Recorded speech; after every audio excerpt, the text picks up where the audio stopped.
Good morning sa bawat isa mga ka-homies. Sir TV muli para sa isang panibagong vlog. And ngayon, may onting pag-uusapan lang tayo for today's vlog kasi sobrang nakaka-alarma na yung nangyayari ngayon sa community ng Easy Ride 150Q. Although wala akong Easy Ride 150Q kasi medyo pricey tsaka tapay itong alaga natin. Hinulugan ko pa kasi hindi ko pa siya tapos. Nagbabalak lang ako kumuha ng Easy Ride 150Q pero may isa tayong issue talaga na nakaka-alarma. Yun yung mugs ng Easy Ride 150Q na rear mugs nila na sobrang daling mabasag, guys. Sobrang daling mag-crack. Kaya ngayon, yun yung gusto ko i-topic sa vlog na to at pag-usapan natin kung ano yung mga siguro pwede nyong gawin na prevention or siguro conversion na rin. And intro muna tayo.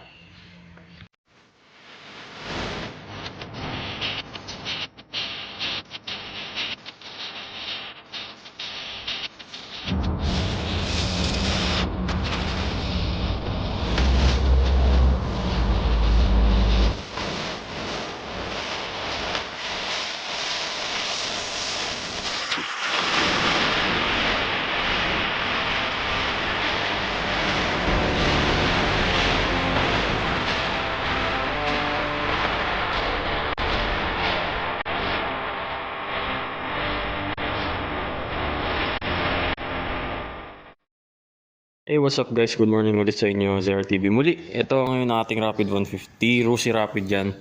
And yung 150Q ng Easy Ride is sobrang cool talaga ng tutuusin. Kaya nireview ko yun kasama si Boss Lennon, kasama ang Team Payaman Works at yung owner na si Mark Marquez. Yun.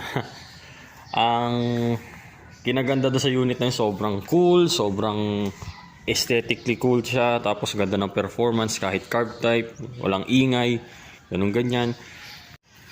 Pero isa sa mga issues niya talaga yung disc brake niya sa likod na ganito. Kaso ang kinaibahan sa disc brake nito kaysa sa disc brake ng Easy Ride 150Q, yung sa 150Q nasa loob, di ba? Nasa loob. Yung disc nila nandito naka-attach sa may dito sa may bandang crankcase yan. Tapos yung caliper nila nakakabit dito. Yun yung style ng Easy Ride 150Q. And yung nakikita natin sa group ng Easy Ride 150Q, nakaka-alarma talaga na nababasag yung mugs, na yung isa totally basag yung kanya. Ginawa niya, pinahinang niya na lang. Kasi hindi ko alam kung saan gawa yung mugs ng Easy Ride 150Q kaya daling masira Nakaka-alarma talaga. Kaya sa mga ilang months na owners ng Easy Ride 150Q, check nyo na yung mga mugs ninyo kung may crack na ba or bumigay na ba. Yung sa tropa ko na si Mark Marquez, yung nireview kong Easy Ride 150Q niya, pinacheck ko sa kanya nung around Sabado, Friday night. Nandun siya sa shop ng Payaman Works at chinek ko, sinalat-salat ko yung mugs niya sa likod. Ganyan ko. Ayun, may nakita akong parang umbok. Then ginanong ko na kuko ko. Ginanong ko siya kung totoo nga ba. Oo nga, tama. May crack nga yung mugs niya.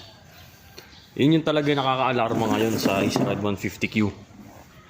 Kaya kung ako sa inyo, i-double check nyo na bagong kuha nyo pa lang. I-check nyo na kagad. Tsaka kung makakabili kayo ng extra or spare, or mas maganda nyo na lang, pa-warranty nyo na kagad sa kasa na make sure na makakakuha kayo ng mugs once na siraan kayo ng mugs. Tingin ko solution na mangyayari dito guys is yung pang NMAX na mugs is nyo na siya, i-convert nyo na sa sarili nyong mga motor sa mga Easy Ride 150Q nyo. Kaso siguro kakailanganin nyo yung swing arm ng NMAX, tapos yung mugs mismo ng NMAX. Kasi yung style kasi ng mugs ninyo is masyadong nakaloob kasi yung disc nyo yung sa NMAX nakalabas, di ba? Siguro i-convert nyo na lang siya ng swing arm or tsaka caliper. Siguro that will do na. Tsaka yung axle niya rear axle niya, co-convert nyo rin kung sakali. Yun yung magandang option na hindi kayo masiraan kagad or replacement ba. O kaya eto, papakita ko sa inyo yung mugs na meron ako dito. Ito, Itong mugs na to guys, galing siya sa Zongshen 125 na scooter. Ito yung picture sa screen. And ang mugs na to guys, 3 spoke siya. Parehas siya ng pang Easy Ride 150Q. And hindi ko lang alam kung plug and play talaga. Pero suspetsa ko pwede naman siguro to. Medyo kalawangin lang. Ayan. Kung nakita nyo itong rotor disc na kalawang na sa akin to. Kasi ang bala ko talaga dito, i-convert ko siya dun kay Zero Tool. Pero sabi ko masyadong maraming trabaho akong gagawin. Okay naman siya. Yung quality niya, kasi medyo matagal-tagal na rin tong mugs na to eh. Medyo may kalumaan na rin. Pero tingin ko matibay naman to. Hindi kumpara dun sa Easy Ride 150Q na mugs. Itong ano natin, itong stock plate na to, pwede naman palitan to. Or kung gusto niyo i-restore, kung makakita kayo ng Zongshen 125 na ganitong disc brake sa likod, restore nyo na lang para mas maganda. Yan, ito yung sa ano nya. Ayan yung ano nya, front, then yung rear. Yan. Itong mugs na to, sobrang matagalan na to. 3 spokes to, ayun, kung nakikita nyo naman. Ayan ang itsura nya. Tingin ko kasi po pwede to sa Easy Ride 150Q na ano eh. Tingin ko lang kasi pinost ko to online. Wala pang, may mga nagtatanong kung pasok nga ba. Hindi ko na sila masagot eh kung pasok ko talaga eh. Kaso pang GY6 kasi to. And identically same sa mugs ninyo to eh. Ayan o. Siguro pasok to sa mugs ninyo. Pasok to sa Easy Ride 150Q. And ayun. Guys, i-include ko pala yung pakita ko sa inyo yung bracket na to. Wait lang. May bracket kasi to eh. Ito. Yan, ito yung bracket nun para sa caliper, rear caliper. Pero sa Easy Ride 150Q hindi nyo naman na kailangan ito. Itong mugs lang talagang tingin kong kailanganin ninyo. Pero may mga parts pa ako dito na galing dun sa Zongshen 125. Ito yung swing arm niya. Actually, ni-repaint ko pa to kasi bala ko mag-convert. Pero ito yung swing arm niya. Yan, ito nga sa nibala ko doon. Swing arm, tapos yung caliper. Then, ito yung front shock assembly ng Zongshen 125. Yan, teka lang. Iangat ko. Actually, single swing arm lang siya. Ay, single front shock lang siya. Kung makikita nyo, isa lang yung shocks niya. Ayan. Ito lang talaga. Bala ko talaga itong kay Zero Tool. Gawin kay Zero Tool. Kaso sobrang matrabaho talaga. Hindi kaya ng time ko.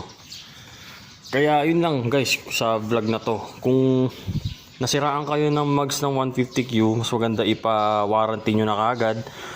O kung makahanap kayo ng Zongshen 125 na mugs tulad nito, pwede nyong itry na kung pasok ba or hindi. Or pwede nyo puntahan dito sa address ko sa Valenzuela City kung gusto nyo itry itong mugs na to for yourself. Kung pasok naman at magandang alternative to kaysa sa stock mugs ninyo, go for it. Mura ko lang naman binibenta to. Kaya-kaya ng bulsa nyo. And medyo luma na rin kaya mura ko lang bibenta nyo, huwag yung mag-alala. And that will be all Kung gusto niyo itong vlog na to at naging informative sa inyo, nakatulong sa inyo, please like, share, and subscribe sa Zero TV for more contents, motorcycle contents Ayan. Ayan, kung ililib ko sa description yung Facebook page ko or chat nyo na lang ako doon kung interested kayo sa mugs na to. And yeah, that will be all. Zero TV out.